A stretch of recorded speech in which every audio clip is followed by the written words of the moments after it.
क्या कह रहे हैं, कांग्रेस के युवा तुर्कों में से किसे जाना जाता है।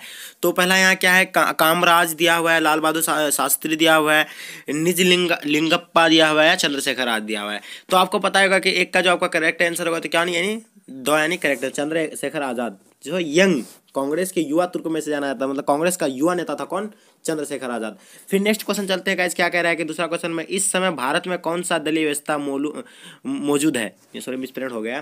तो एक दलीय व्यवस्था है, या दो दलीय व्यवस्था है, या बहुदलीय व्यवस्था है, या अद्वितीय दलीय व्यवस्था। तो यहाँ जो आपका दो का यानी करेक्ट आंसर होगा, यानी 100 करेक्ट आंसर होगा, ठीक है। फिर नेक्स्ट क्वेश्चन चलते हैं गाइस, क्या कह रहा है कि अनुच्छेद 3 से 370 का संबंध किस प्रदेश से है।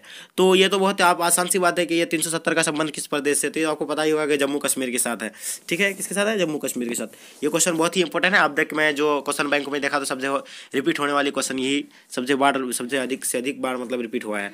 तो आप इस क्वेश्चन को देख लें अच्छे से, और बार बार वीडियो को बार बार देखें, ठीक है। फिर हम नेक्स्ट क्वेश्चन चलते हैं गाइस, क्या कह रहा है कि चौथा क्वेश्चन में, डॉक्टर श्याम प्रसाद मुखर्जी किस दल के नेता थे। तो पहले भारतीय जनसंघ है, भारतीय साम्यवाद दल के है, सोशलिस्ट पार्टी के, या स्वतंत्र पार्टी के। तो चार का जो आपका यानी करेक्ट आंसर होगा तो क्या यानी 4 का यानी करेक्ट आंसर है, ठीक है, भारतीय जनसंघ के पार्टी, ठीक है। फिर नेक्स्ट क्वेश्चन चलते हैं गाइस, क्या कह रहा है कि कश्मीर के भारत में विलय पत्र किसने हस्ताक्षर किए थे। तो आपको पता होगा कि 5 का यानी आपका करेक्ट जो आंसर होगा वो यानी 2 करेक्ट आंसर होगा, ठीक है, राजा हरि सिंह। कौन, राजा हरि सिंह, ठीक है। नेक्स्ट क्वेश्चन चलते गाइस, क्या कह रहा है इसमें, नेक्स्ट क्वेश्चन छठा क्वेश्चन में क्या कह रहा है कि 1956 में भारतीय राज्यों के पूर्ण गठन का आधार क्या बनाया गया था।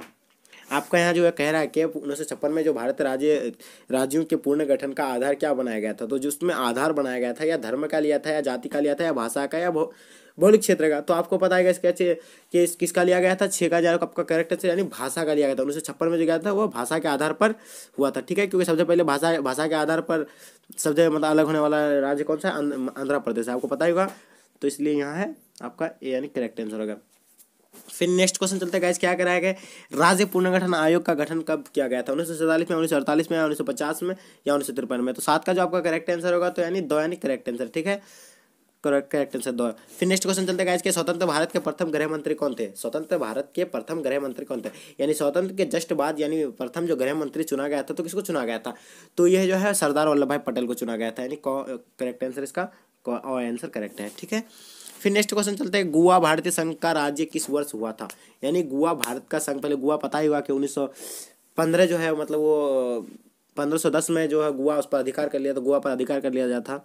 तो वो जो आज़ाद कब मतलब भारत के साथ वो कब जुटा था। तो यहाँ जो यहाँ कह रहा है कि 9 में भारतीय संघ का राज्य किस वर्ष बना, तो वो किस वर्ष हुआ था। तो 9 का जो आपका करेक्ट आंसर होगा तो क्या नहीं 2 यानी करेक्ट आंसर है, ठीक है।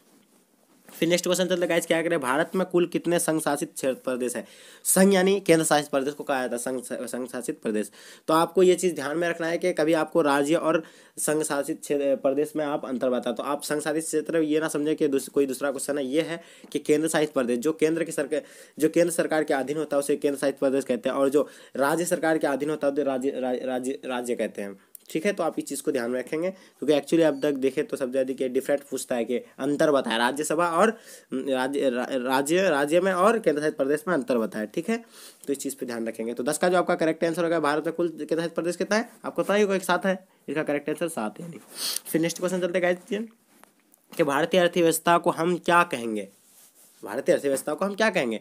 तो 11 का जो आपका करेक्ट आंसर 100 यानी मिश्रित अर्थव्यवस्था कहेंगे। क्या कहेंगे, मिश्रित अर्थव्यवस्था कहेंगे। फिर नेक्स्ट क्वेश्चन चलते गाइस, क्या कह रहा है कि इसमें 12वां क्वेश्चन है, तीर्थ पंचवर्षीय योजना की अवधि क्या है। 1956 जो आपको पता है प्रथम है, 1952 से 1957 दूसरी है, 1961 से 1966 तीसरी है। तो इसका जो आपका करेक्ट आंसर 12 का यानी 2 यानी करेक्ट आंसर आपका तो है या तीसरा 1961 से 1966, ठीक है। फिर नेक्स्ट क्वेश्चन चलते गाइस, क्या कह रहा है कि इसमें खाद्य संकट से सबसे अधिक प्रभावित राज्य कौन था। तो यहाँ जो आपका खाद्य संकट से सबसे अधिक प्रभावित राज्य कौन था। तो आपको पता होगा कि 13 का जो आपका करेक्ट आंसर होगा तो यानी 100 यानी करेक्ट आंसर है वो बिहार था। कौन था, बिहार था। फिर नेक्स्ट क्वेश्चन चलता है गाइस, क्या करेगा, पंचशील के 5 सिद्धांत किसके द्वारा घोषित किए गए थे। पंचशील के समझौता घोषित जो किया था चीन और भारत के बीच जो किया गया था, तो वो जो किसके द्वारा घोषित किया गया था, तो कौन था उस समय। तो आपको ये पता होगा कि 14 का जो आपका करेक्ट आंसर है यानी 100। तो यहाँ उस समय कौन था, जवाहरलाल नेहरू के अधीन में था, ठीक है। तो 100 यानी करेक्ट आंसर था। फिर नेक्स्ट क्वेश्चन चलते गाइस, क्या कह रहा है कि नेक्स्ट क्वेश्चन कहते हैं कि क्या भारतीय विदेश नीति के आधार स्तंभ कौन है। तो पहला शांति पूर्ण सह अस्तव है, या विश्व शांति, या पंचशील, या सभी। तो आपको पता है कि भारतीय विदेश नीति के आधार स्तंभ क्या है, तो आपको पता ही है कि 15 का है जो आपका करेक्ट आंसर है, नहीं 100 करेक्ट आंसर है, ठीक है, पंचशील। नेक्स्ट चलते हैं, क्वेश्चन क्या है कि किसने कहा था कि हम संयुक्त राष्ट्र के बिना आधुनिक विश्व की कल्पना नहीं कर सकते, किसने कहा था, तो यही कह रहा है कि 16 का जो आपका है करेक्ट आंसर यानी 2, कौन कहा था, यानी इंद्र कुमार गुजराल, ठीक है, इंद्र कुमार गुजराल। फिर नेक्स्ट क्वेश्चन चलते गाइस, क्या कह रहा है कि जय जवान जय किसान का नारा किसने दिया था, ये बहुत ही इजीली क्वेश्चन है, बहुत ही इजी, हम तो ये बहुत ही इजी कहेंगे क्योंकि बहुत एक्चुअली आप लोग पढ़े भी है बहुत बार कि जय जवान जय किसान का नारा किसने दिया था, तो आपको पता है कि लाल बहादुर शास्त्री दिया, तो यानी 100 यानी करेक्ट आंसर है, ठीक है। फिर नेक्स्ट क्वेश्चन चलते गाइस, क्या कह रहा है कि इसमें लाल बहादुर शास्त्री का निधन कब हुआ था, लाल बहादुर शास्त्री का निधन कब हुआ था, वो प्रधानमंत्री के, लाल बहादुर शास्त्री जो थे वो प्रधानमंत्री का भी पद ग्रहण किया था, तो वो उसका इंतकाल कब हुआ था, वो जो है उसका निधन कब हुआ था, तो 18 का जो आपका जो करेक्ट आंसर है तो आया वो यानी करेक्ट आंसर है, ठीक है, 11 जनवरी 1966 को, ठीक। फिर नेक्स्ट क्वेश्चन चलता है, किस उच्च न्यायालय ने इंदिरा गांधी के चुनाव को अवैध करार दिया गया था, कौन दिया था, पटना उच्च न्यायालय, इलाहाबाद उच्च न्यायालय, या मद्रास उच्च न्यायालय, या कलकत्ता उच्च न्यायालय, तो ये जो दिया था, जो ये कौन दिया था, यानी यानी इलाहाबाद उच्च न्यायालय, ठीक है, इलाहाबाद उच्च न्यायालय दिया था। फिर नेक्स्ट क्वेश्चन चलते हैं इसके, बिहार आंदोलन का नेतृत्व किसने किया था, बिहार का जो आंदोलन था उसका नेतृत्व किसने किया था, आपको पता है कि सबसे खतरनाक जो है खूंखार नेता है कौन, जयप्रकाश नारायण ने किया था बिहार, तो इसका जो आपका करेक्ट आंसर है यानी ओ करेक्ट आंसर है, ठीक है। उसका नेक्स्ट क्वेश्चन चलते गाइस, क्या कह रहा है कि इंदिरा गांधी ने भारत में आपातकाल की घोषणा कब की गई थी, इंदिरा गांधी ने भारत का आपातकाल घोषणा कब की थी भारत में, तो बहुत ही सिंपल ही क्वेश्चन है, बहुत अच्छा है, अगर आप पढ़ें तो बहुत ईजी क्वेश्चन होगा। तो 21 का जो आपका है करेक्ट आंसर यानी 5 जुलाई 1975 को लागू किया था आपातकाल की घोषणा, ठीक है। जो है आप 22वां क्वेश्चन चलते हैं, इसमें क्या कह रहा है कि सर्वप्रथम किस राज्य ने महिलाओं को पंचायतों में 50% यानी 50% आरक्षण की दिया था, किस राज्य ने दिया था सबसे पहले, तो आपका यानी आप कौन दिया था सबसे पहले, जो आपको दिया था कौन, यानी बिहार ने दिया था, ठीक है, बिहार, ओ यानी करेक्ट आंसर आपका। फिर नेक्स्ट क्वेश्चन चलते गाइस, क्या है, भारतीय किसान यूनियन किस प्रदेश के किसानों का संगठन था, उत्तर प्रदेश या हरियाणा, उत्तर प्रदेश और हरियाणा, उसके बाद बिहार और झारखंड, गुजरात या दक्षिण भारत, तो यहाँ जो आपका 23 का जो आपका जो करेक्ट आंसर है तो क्या है, यानी 23 का जो आपका करेक्ट आंसर है ओ यानी करेक्ट आंसर, ठीक है, उत्तर प्रदेश तथा हरियाणा।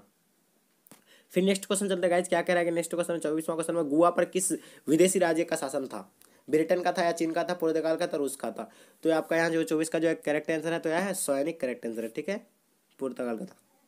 फिर नेक्स्ट क्वेश्चन चलेगा, तेलंगाना का आंदोलन किस राज्य से संबंधित है, तेलंगाना आंदोलन किस राज्य से संबंधित है, तो 25 का जो आपका करेक्ट आंसर है आंध्र प्रदेश, यानी तो आपको पता है कि आंध्र प्रदेश का राजधानी, तेलंगाना की राजधानी भी हैदराबाद और आंध्र प्रदेश का भी राजधानी हैदराबाद, तो आंध्र प्रदेश से, क्योंकि उससे कट के आंध्र प्रदेश से ही कट करके तेलंगाना बना है, तो यहाँ जो है आपका आंध्र प्रदेश हो गया।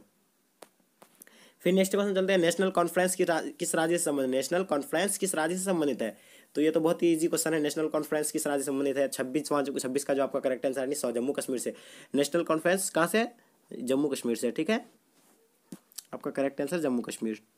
फिर नेक्स्ट क्वेश्चन चलता है, क्या शीत युद्ध के समय पूंजीवादी गुट का नेतृत्व कौन कर रहा था, तो उस समय जो कर रहा था शीत युद्ध के दौर में जो कौन कर रहा था, गुट निरपेक्ष का मतलब नीति नेतृत्व कौन किया था, तो 27 का जो आपका यानी कौन कर रहा था, यानी कौन है, अमेरिका, ठीक है। फिर नेक्स्ट क्वेश्चन चलता है, क्या श्वेत संघ का अंतिम राष्ट्रपति कौन थे, श्वेत संघ के जो है वो उसका अंतिम राष्ट्रपति कौन थे, श्वेत संघ क्या और मतलब जो है अंतिम राष्ट्रपति कौन थे, तो यहाँ जो आपका 28 का जो आपका करेक्ट आंसर होगा तो यानी बो करेक्ट आंसर होगा, तो मिखाइल गोरचेव थे, ठीक है, यानी बो क्वेश्चन इसका बो यानी करेक्ट आंसर है। फिर नेक्स्ट क्वेश्चन चलते हैं, ABA पाठ्यक्रम की शुरुआत किस देश में हुई थी, ABA पाठ्यक्रम की शुरुआत किस देश में हुई थी, तो आपका 29 का यानी करेक्ट आंसर क्या है, अमेरिका, यानी अमेरिका में हुई थी, ठीक है। इसका नेक्स्ट क्वेश्चन चलते हैं गाइस, क्या ऑपरेशन डेजर्ट स्टॉर्म किससे संबंधित है, तो द्वितीय खाड़ी युद्ध से, या प्रथम खाड़ी युद्ध से, या अलकायदा से, या कारगिल युद्ध से, तो ये बहुत ही इजी क्वेश्चन है, 30 का जो आपका करेक्ट आंसर है वो यानी करेक्ट आंसर प्रथम खाड़ी युद्ध से संबंधित है। इस तरह के क्वेश्चन आप देखें और याद करें, इस तरह के क्वेश्चन बिहार बोर्ड में फंसने की 100% चांस होती है। तो फिर यहाँ ये किस देश ने 2003 में संयुक्त राष्ट्र संघ की उपेक्षा करके इराक पर आक्रमण किया था, किसने किया था इराक पर आक्रमण, 2003 के संयुक्त राष्ट्र संघ की उपेक्षा करके इस इराक पर किसने आक्रमण किया था, तो 31 का जो आपका करेक्ट आंसर है यानी 2 करेक्ट आंसर है, ठीक है, अमेरिका ने ही हमला किया था 2003 में। फिर नेक्स्ट क्वेश्चन चलते गाइस, क्या कह रहा है कि इनमें से कौन दक्षिण का सदस्य नहीं है, दक्षिण एक सदस्य है, बहुत बड़ा यूनियन है, उसके जो सदस्य है इन चारों में से कौन सा नहीं है। तो यहाँ इन चारों में से जो है नहीं है, कौन नहीं है, यानी चीन नहीं है, ठीक है, दक्षिण का, ठीक है। उसके अंतर्गत भारत आता है, मालदीव आता है, भूटान आता है। फिर यहाँ चलते सुरक्षा परिषद में अस्थायी सदस्य कितनी है। बहुत ही इजी क्वेश्चन है, क्योंकि सुरक्षा परिषद में जो कुल सदस्यों की संख्या होता है तो वो 15 सदस्य है, और इसमें 5 अस्थायी है और 5 अस्थायी है, 10 अस्थायी है, तो कितना खुला हो गया, 15 हो गया। तो यहाँ क्या पूछे हैं, अस्थायी पूछे हैं, तो अस्थायी क्या बोले आपको, 10 होंगे, तो यहाँ 2 यानी करेक्ट आंसर होगा, ठीक है। फिर नेक्स्ट क्वेश्चन चलते हैं कि अंतर्राष्ट्रीय न्यायालय में कितने न्यायाधीश होते हैं। 12, 14, 15, 18। तो यहाँ जो है आपका 14 का जो है 34 का जो आपका करेक्ट आंसर है, तो यानी 100 यानी करेक्ट आंसर है, ठीक है। 14 होते हैं, 15 होते हैं, ठीक है। फिर नेक्स्ट क्वेश्चन चलते हैं गाइस, क्या करें, एमनेस्टी इंटरनेशनल का संबंध किससे है। मानवाधिकार की रक्षा से, आतंकवाद से या नक्सलवाद से, इनमें से कोई नहीं। तो 35 का जो आपका करेक्ट आंसर है, तो यानी 2 करेक्ट आंसर है, ठीक है, इनमें से कोई नहीं। फिर नेक्स्ट क्वेश्चन चलते गाइस, क्या है, कह रहा है कि वैश्विक वृद्धि से किस देश को सबसे अधिक खतरा है। तो आपका जो है 36 का जो करेक्ट आंसर है, यानी 100 करेक्ट आंसर है, ठीक है, मालदीव। फिर नेक्स्ट क्वेश्चन चलता है गाइस, क्या कह रहा है कि नेक्स्ट क्वेश्चन में कि परंपरागत सुरक्षा नीति कौन तत्व है, ठीक है। तो 37 का जो आपका करेक्ट आंसर है, यानी 2 करेक्ट आंसर है, ठीक है सभी। फिर नेक्स्ट क्वेश्चन चलता है गाइस, क्या करेगा, वर्ल्ड सोशल फोरम की प्रथम बैठक मतलब किस देश में हुई थी, बैठक किस देश में हुई थी। तो यहाँ जो आपका इसमें देश में हुआ था, यानी ब्राजील में हुआ था, ठीक है, तो यानी करेक्ट आंसर होगा इसका। फिर नेक्स्ट क्वेश्चन चलते हैं गाइस, क्या करें, वैश्वीकरण के सबसे अधिक प्रभावित कौन हुए थे। वैश्वीकरण जो हुआ था सबसे अधिक कौन सा मतलब कौन चीज़ में सबसे अधिक मतलब प्रभावित हुआ था। तो यहाँ जो 39 का जो आपका करेक्ट आंसर आएगा, यानी करेक्ट आंसर है निर्धन में, ठीक है। फिर नेक्स्ट क्वेश्चन है, ये लास्ट क्वेश्चन है, अब तक मैं वीडियो लॉन्ग थोड़ा हो गया, इसी तरह वीडियो को यहीं तक एंड कर रहा हूँ। तो ये जो 40वां क्वेश्चन क्या कह रहा है कि भूमंडलीकरण किन क्षेत्रों को समाहित करता है। तो यहाँ आर्थिक है, सामाजिक है, सांस्कृतिक है, राजनीतिक है। तो इसका 40 का जो आपका करेक्ट आंसर है, यानी अकरेक्ट आंसर है, ठीक है, आर्थिक है, क्या है, आर्थिक है। तो अगर वीडियो अगर पसंद आए तो लाइक करें और शेयर करें, और अगर जो मेरे चैनल में न्यू है तो मेरे चैनल को सब्सक्राइब करें, और अपने फ्रेंड्स सर्कल में ज़्यादा से ज़्यादा शेयर करें, ताकि आपका फ्रेंड्स भी लाभ ले सके इस वीडियो की, ठीक है। हाय गाइस, फिर नेक्स्ट वीडियो में